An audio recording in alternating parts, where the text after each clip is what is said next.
tu vas entendre n'est pas la voix d'un animateur des radios et télévisions. La voix que tu vas entendre n'est pas la voix d'un influenceur des réseaux sociaux. La voix que tu vas entendre n'est pas la voix d'un agitateur de foule. La voix que tu vas entendre n'est pas la voix d'un fanatique religieux. La voix que tu vas entendre est la voix qui te parle de la dernière heure.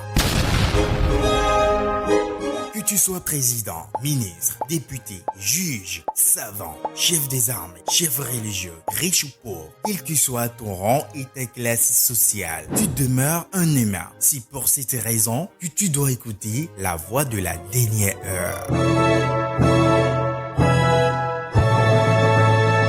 Il a fait descendre sur toi le livre avec la vérité, confirmant les livres descendus avant lui.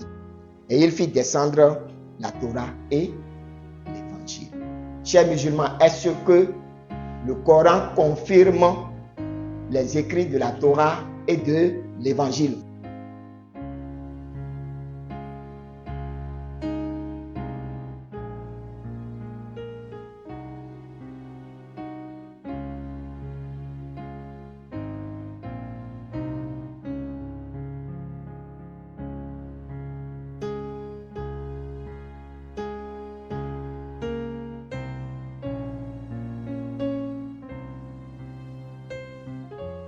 Selon les recommandations du Seigneur Jésus-Christ, dans Luc chapitre 10, versets 5 à 6, je proclame la paix sur votre maison. Je suis l'apôtre Jean du Bénin, mandaté par le Sauveur Seigneur Jésus-Christ pour vous aider à comprendre la vérité avant qu'il ne soit trop tard. Parce qu'il est écrit dans Osée chapitre 4, verset 6, « Mon peuple périt faute de connaissance ». Je sors et je parle parce que mon appel selon Ézéchiel 3, verset 18 à 21 m'oblige à le faire pour ne pas avoir le sang de cette génération sur mes mains.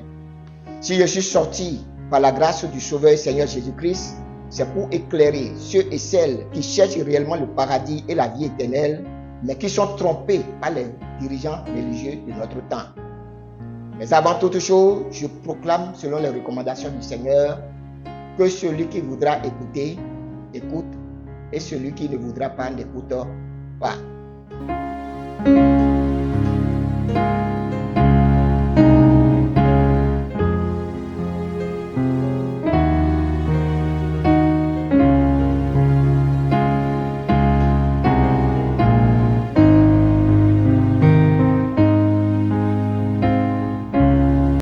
Dans l'émission passée, nous avons répondu à certaines questions, car Allah nous a mis sur une piste qui a porté ses fruits. Sur cette piste, il nous a recommandé de méditer sur le Coran, de voir s'il y a des contradictions dans ce livre.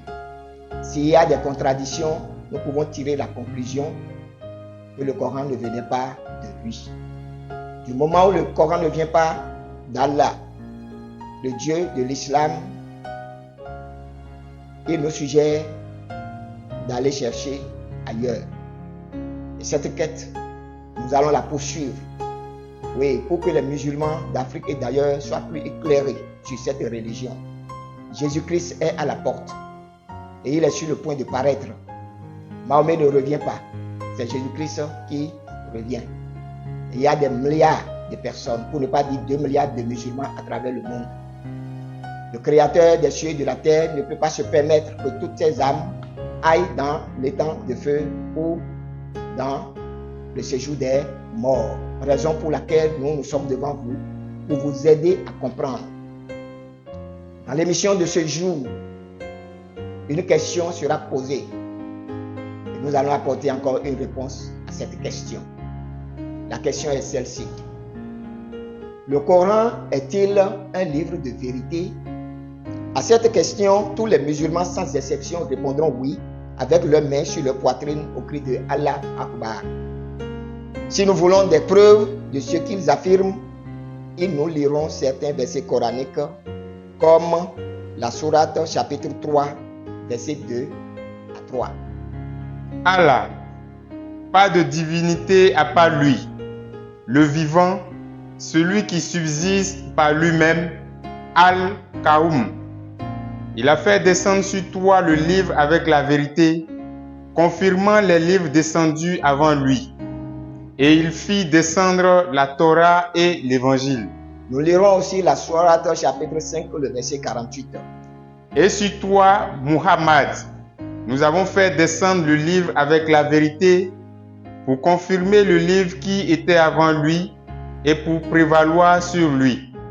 Il est clair dans le Coran qu'il y a un livre qui était avant le Coran. Mais il est écrit que le Coran doit prévaloir sur ce livre-là. Qu'est-ce que cela sous-entend? Cela sous-entend que les musulmans reconnaissent l'existence réelle de la Bible. Parce que le second verset disait ceci.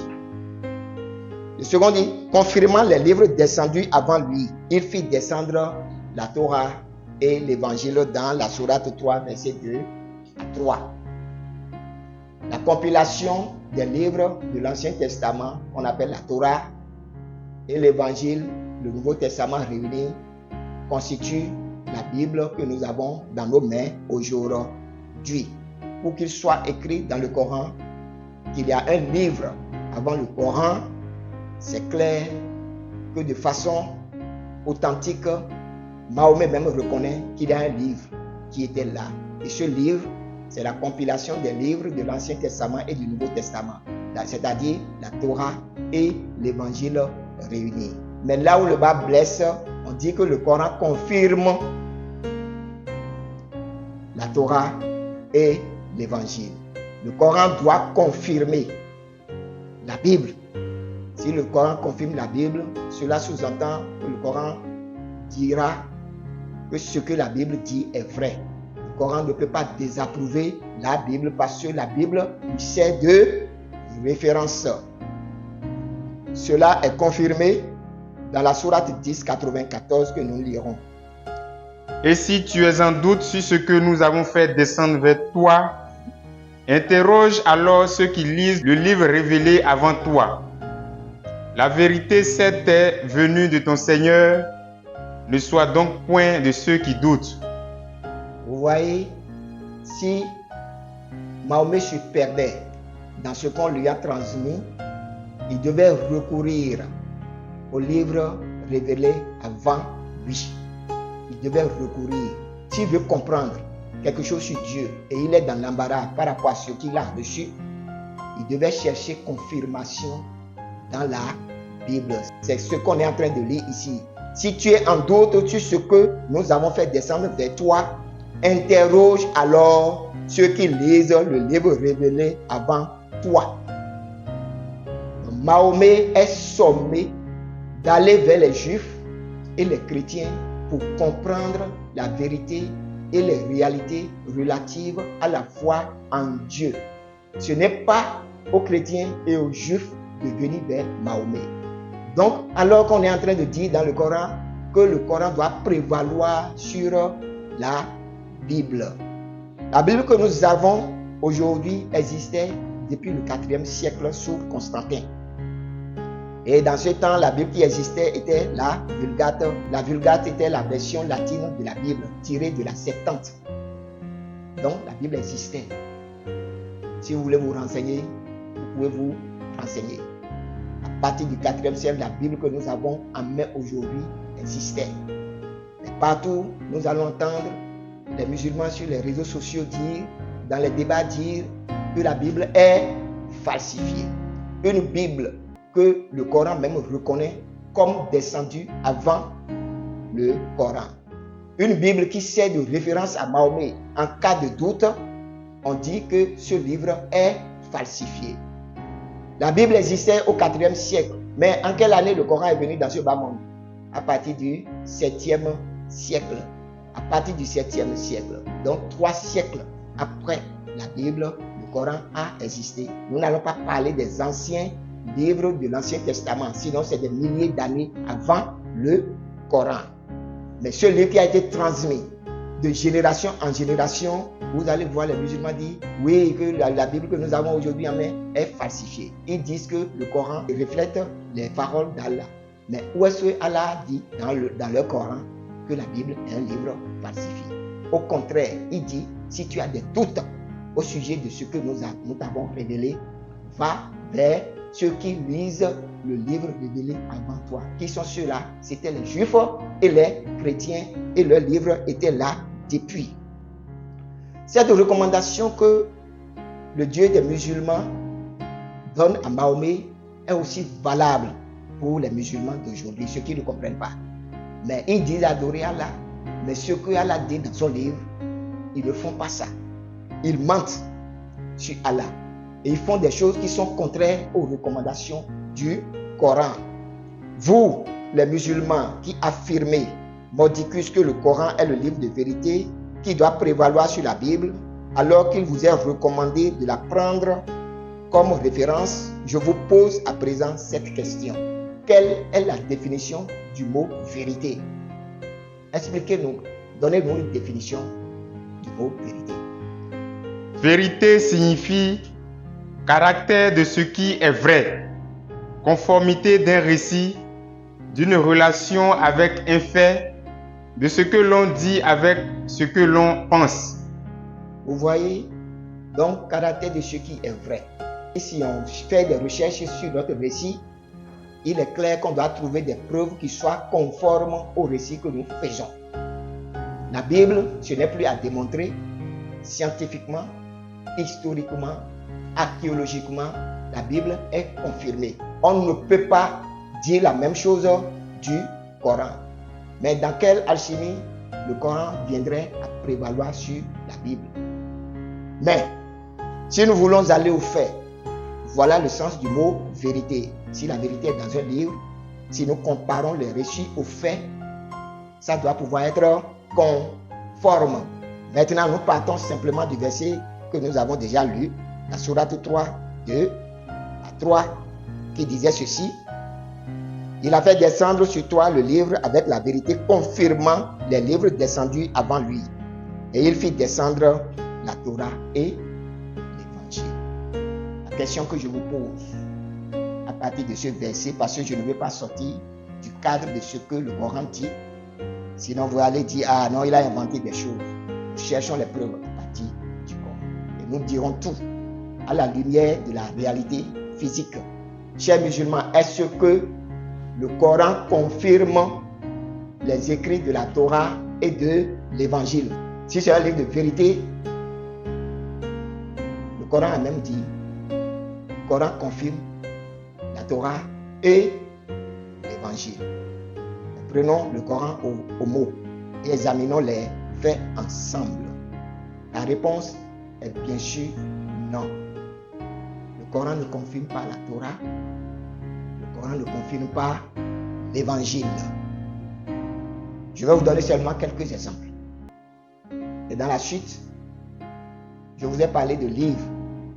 Toutes les recherches ont été faites par la grâce du Seigneur pour vous donner plus de preuves afin que vous puissiez discerner le mensonge et la vérité et de prendre position pour la vérité et non le mensonge.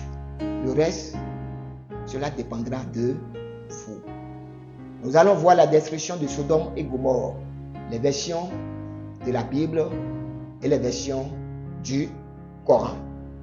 Dans la Torah, c'est-à-dire la Bible, dans l'Ancien Testament, dans le livre de la Genèse, chapitre 19, le verset 23 et 26. Le soleil se levait sur la terre lorsque Lot entra dans Zoar. Alors l'Éternel fit pleuvoir du ciel sur Sodome et sur Gomorrhe du soufre et du feu, de par l'Éternel. Il détruisit ces villes, toutes ces plaines et tous les habitants des villes et les plantes de la terre. La femme de Lot regarda en arrière et elle devint une statue de sel. Il est écrit clairement que l'Éternel fit pleuvoir du ciel sur Sodome et sur Gomorrhe du soufre et du feu. Le Coran dit dans la sourate 11:82 ceci. Et lorsque vint notre ordre, nous renversâmes la cité de fond en comble et fîmes pleuvoir sur elle en masse des pierres d'argile succédant les unes aux autres. Nous lirons aussi la sourate 26, versets 172 à 173. Puis nous détruisîmes les autres et nous fîmes pleuvoir sur eux une pluie de pierres. Et quelle pluie fatale pour ceux qui sont avertis. Voilà ce que nous disions. La Bible dit que Dieu fit pleuvoir du feu et du soufre. Et le Coran dit des pierres d'argile. Scientifiquement, les sites de Sodome et Gomorrhe ont été découverts. Les analyses ont été faites et on y a vu l'œuvre du feu et du soufre. C'est une preuve que le Coran ne confirme pas la Bible. Nous pouvons continuer. Au sujet de l'évangile, nous allons parler de la crucifixion de Jésus. Parce que l'évangile est basé sur Jésus-Christ. Mais la pierre angulaire, ce qui est l'essence de la doctrine du christianisme, la foi en Jésus-Christ que nous professons aujourd'hui, l'islam ne dit pas la même chose que le christianisme. Le Coran ne dit pas la même chose que l'évangile, ce que nous allons voir. Dans Matthieu chapitre 27, verset 22 au verset 24, voici ce qui est écrit. Pilate leur dit, que ferai-je donc de Jésus qu'on appelle Christ? Tous répondirent, qu'il soit crucifié. Le gouverneur dit, mais quel mal a-t-il fait? Et ils crièrent encore plus, qu'il soit crucifié. Pilate, voyant qu'il ne gagnait rien, mais que le tumulte augmentait, prit de l'eau, se lava les mains en présence de la foule et dit, je suis innocent du sang de ce juste. Cela vous regarde. Lis le verset 33, verset 35. Arrivé au lieu nommé Golgotha, ce qui signifie lieu du crâne, il lui donnait à boire du vin mêlé de fiel. Mais quand il l'eut goûté, il ne voulut pas boire. Après l'avoir crucifié, il se partageait ses vêtements en tirant au sort, afin que s'accomplisse ce qui avait été annoncé par le prophète. Ils se sont partagés mes vêtements et ils ont tiré au sort ma tunique. Lis le verset 50 au verset 52.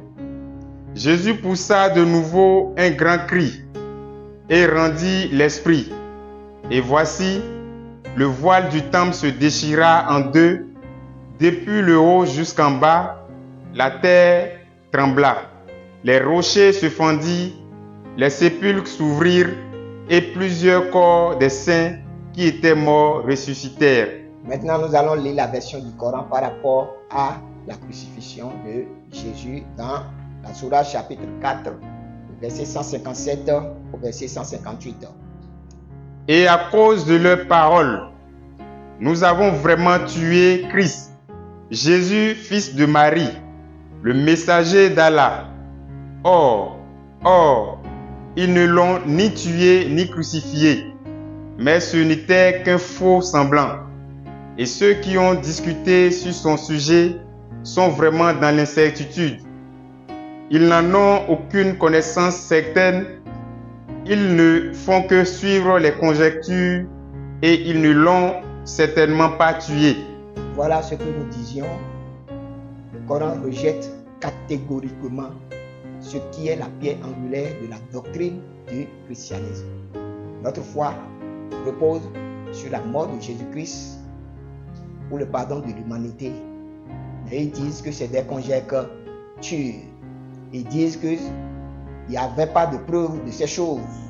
Donc la foi que nous professons est nulle et non avenue. C'est ce que le Coran dit. Mais est-ce que dans ce cas, on peut dire que le Coran confirme la Torah et l'Évangile? Voilà la question. Donc là, nous sommes déjà dans ce que nous appelons le déni. Donc le Coran ne confirme pas l'Évangile. Il y a un mensonge à ce sujet.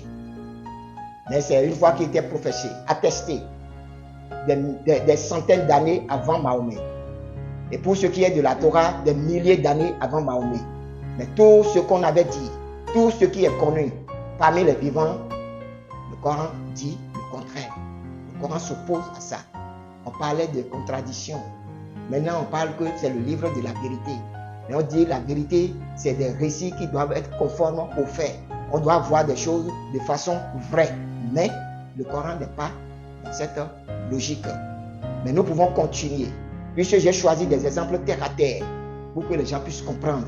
Sinon, vous allez toujours vous trouver dans je ne sais quoi. Les gens sont souvent dans la fiction, quand on parle de l'islam. Il y a plein de réveils dans l'islam. Il y a des gens qui sont dans un rêve qui ne dit pas son nom. Mais bientôt, ils vont se réveiller de leur sommeil. Leur cauchemar prendra bientôt fin. Jésus revient et il est sur le point de paraître, comme l'affirme aussi le Coran et les hadiths. Nous allons parler du soleil. Qu'est-ce que la Bible dit sur le soleil? Le soleil, tout le monde connaît notre soleil. Nous allons voir ce que la Bible dit sur le soleil et ce que le Coran dit. La Bible nous dit dans Somme 19, versets 6 à 7 ceci. Et le soleil, semblable à un époux qui sort de sa chambre, s'élance dans la carrière avec la joie d'un héros. Il se lève à une extrémité des cieux et achève sa course à l'autre extrémité. Rien ne se dérobe à sa chaleur. Et voici ce que le Coran dit dans la sourate 35, verset 13. Il fait que la nuit pénètre le jour et que le jour pénètre la nuit. Et il a soumis le soleil et la lune. Chacun d'eux s'achemine vers un thème fixé. Donc on continue dans la sourate 18, verset 86. Et quand il eut atteint le couchant, il trouva que le soleil se couchait dans une source boueuse et auprès d'elle, il trouva une peuplade impie. Le soleil se couche dans la boue. Le Coran dit que le soleil se couche dans la boue. Est-ce que c'est vrai? Se faire vérifier. Voilà la version de la Bible et nous y voilà concernant la version du Coran. Le Coran affirme que le soleil se couche dans la boue. Je vous laisse tirer vous-même les conclusions. Maintenant, nous allons parler de la terre. La Bible dit de la terre ceci, dans le livre d'Ésaïe chapitre 40, verset 22. C'est lui qui est assis au-dessus du siècle de la terre, et ceux qui l'habitent sont comme des sauterelles. Il étend les cieux comme une étoffe légère, et il déploie comme une tente pour en faire sa demeure. Lis dans le livre de Job 26, verset 7. Il étend le septentrion dans le vide et suspend la terre sur le néant. La Bible dit clairement que la terre est un cercle. On lit dans le premier verset, il est assis au-dessus du cercle de la terre. Et dans Job, on dit, il suspend la terre dans le néant. Est-ce que la terre est réellement dans le néant? Est-ce que la terre est ronde? Voilà les questions. Est-ce que ces choses ne sont pas des faits scientifiques?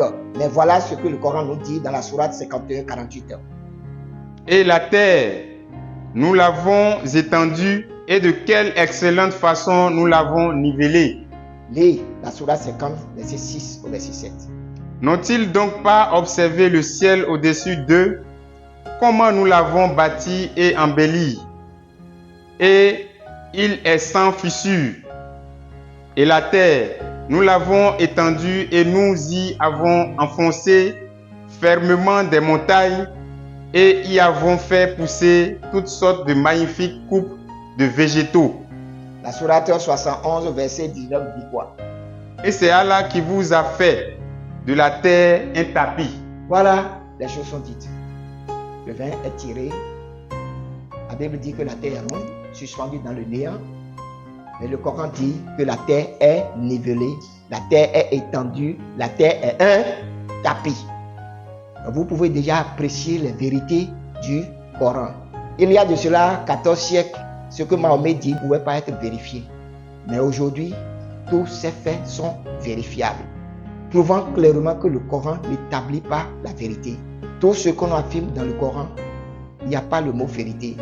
Mais moi, je ne sais pas le sens que les musulmans donnent au mot vérité. Ils disent que le Coran est un livre de vérité. Ils disent que le Coran confirme tel livre et on voit dans les faits, il n'y avait pas de confirmation. Ils disent que le Coran dit la terre est plate et dans les faits, la terre est ronde, suspendue dans le néant. Est-ce que les musulmans peuvent continuer de raconter sur tous les toits, de chanter par-ci, par-là, que le Coran est un livre de vérité? Toutes les preuves que nous avons par rapport à ces choses, on ne peut pas tous les énumérer ici. Si vous voulez avoir plus de preuves, je laisse mes livres à vos dispositions. Que celui qui voudra écouter, écoute. Et que celui qui ne voudra pas, n'écoute pas. À vous, musulmans de tous bords, à vous, oulémas, à vous, imams d'Afrique et d'ailleurs, partout où vous êtes sur la terre, 2 émissions sont passées parlant de preuves de vérité, parlant si réellement Allah est l'auteur du Coran. Avec ces 2 émissions déjà, nous voyons que nous sommes complètement dans le décor. Les faits, les preuves sont là, clairement établies devant nous.